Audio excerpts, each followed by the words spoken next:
vamos explorar a trama de Nimrod, um personagem bíblico com um amplo leque cheio de nuances e intrigas.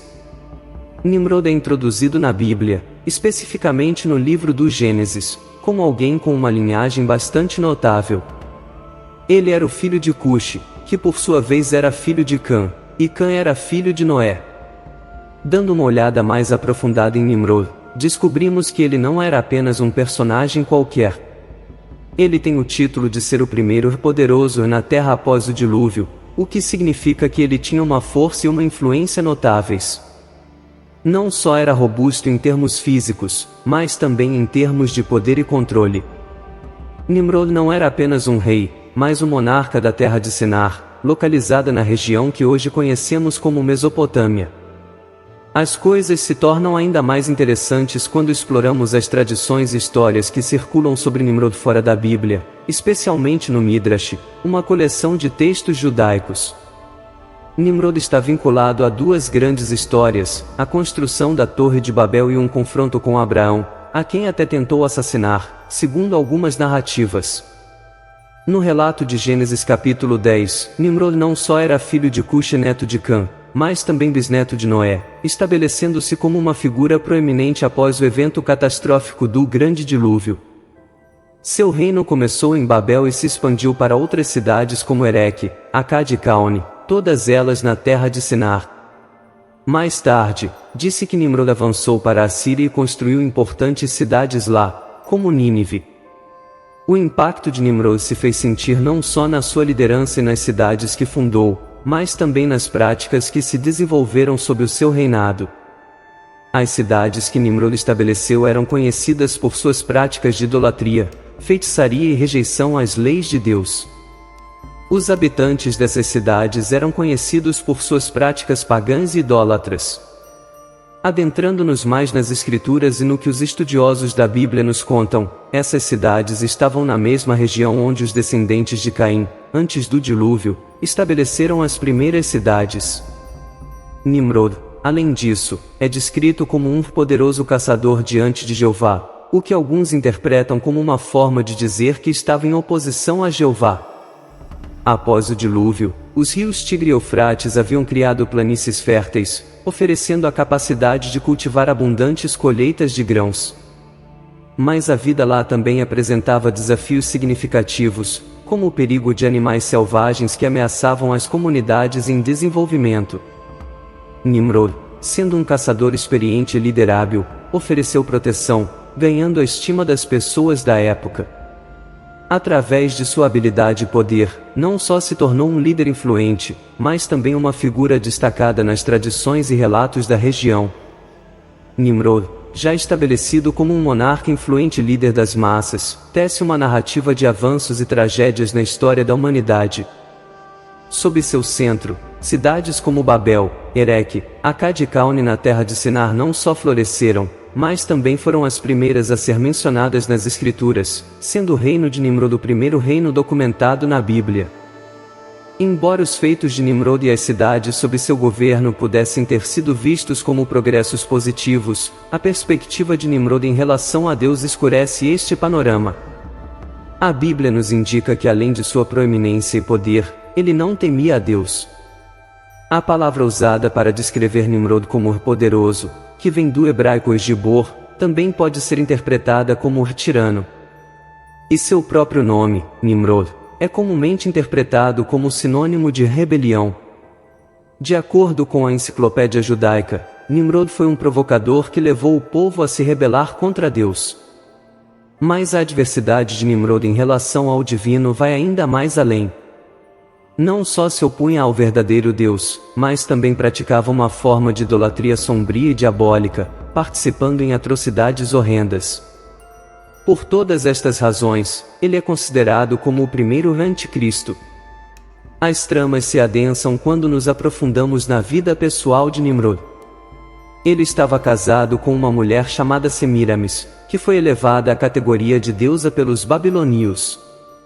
O culto a Semiramis exigia sacrifícios extremos, aqueles que desejavam se aproximar dela e desfrutar dos privilégios de sua nação tinham que oferecer um recém-nascido. Além disso, Semiramis solicitou um culto para Nimrod, conhecido como culto a Moloque, onde se sacrificavam crianças vivas lançando-as ao fogo. A história dá uma guinada quando Nimrod, que havia sido proponente da construção da Torre de Babel, finalmente é assassinado. A torre, mencionada no Gênesis capítulo 11, foi um projeto proposto pelos homens para erigir uma estrutura cujo topo tocasse o céu. Flávio Joséfo, um historiador da antiguidade, menciona em sua obra Antiguidades Judaicas, que Nimrod desejava vingança contra Deus. Ele jurou construir uma torre tão alta que nem mesmo as águas de um segundo dilúvio poderiam alcançá-la, como uma forma de se vingar de Deus por ter destruído seus antecessores. Segundo Joséfo, enquanto a torre foi construída com a intenção de proteger a humanidade de outro dilúvio, também é crucial reconhecer que a causa do primeiro dilúvio foi a maldade e a rebelião humana. Nimrod, em um ato de rebeldia contra Deus semelhante ao de seus predecessores antediluvianos, persuadiu seu povo a acreditar que não deviam sua força e prosperidade a Deus, mas que eram o resultado de seus próprios esforços e habilidades. No entanto, a história da Torre de Babel conclui com uma demonstração soberana do poder de Deus. A construção foi interrompida quando Deus confundiu as línguas das pessoas, tornando impossível que se comunicassem efetivamente para concluir seu projeto. Este ato divino dispersou as pessoas e frustrou seus planos, pondo um fim às suas ambições e sua rebelião contra a vontade divina. A dispersão das pessoas após o incidente da Torre de Babel evidenciou que, contrariamente à perspectiva de Nimrod, a força e capacidade humanas são dons concedidos por Deus, suscetíveis de ser revogados a qualquer instante. Nimrod, o poderoso rei e sacerdote de Babilônia, encontrou a morte aos 215 anos de idade, segundo as lendas. Seus restos foram brutalmente mutilados, incinerados e distribuídos por diferentes áreas, um ato que encontra ecos em certos episódios bíblicos, tais como os encontrados em Juízes 19:29 e 1 Samuel 11:7. Com a ausência de Nimrod, sua esposa, Semiramis, ascendeu ao poder, proclamando seu falecido esposo como o deus solar. Quando posteriormente deu à luz a um filho ilegítimo, ela o apresentou perante o povo como Nimrod renascido, a quem nomeou Tammuz. Ao longo do tempo e das gerações, Babilônia, o território onde foi fundada Babel, tornou-se berço da civilização suméria, uma sociedade que emergiu, surpreendentemente desenvolvida, na região anteriormente habitada pelos descendentes de Caim. Este súbito surto de civilização contou com sistemas judiciais avançados, organização urbana, linguagem escrita e conhecimentos em diversas disciplinas. Babilônia e as civilizações que prosperaram ali, como a suméria e depois a egípcia, têm sido identificadas ao longo da história com uma miríade de práticas esotéricas e maléficas, como idolatria, adivinhação, encantamentos, maldades e abominações diversas. Intrigantemente, Nimrod entrelaça-se nas mitologias e lendas de diversas culturas antigas, incluindo as húngaras, gregas, árabes, sírias e armênias. Existem indícios que sugerem que a epopeia de Gilgamesh e o mito de Hércules podem rastrear suas origens até a vida de Nimrod. Segundo Midrash, Nimrod perseguiu e tentou assassinar o patriarca Abraão, embora a veracidade disso seja incerta. O enigma de Nimrod e a sombra de seu legado pairam, perdurando através dos séculos, convidando a reflexões e debates.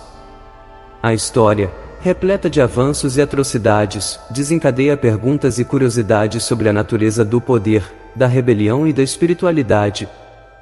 Esta jornada através dos anais do tempo e das páginas da história antiga, especialmente em torno da figura de Nimrod, seus feitos e seus males, e o desenvolvimento de civilizações após sua morte, convida a ponderar sobre as complexidades da história humana e o eterno combate entre o desejo de poder e a moralidade.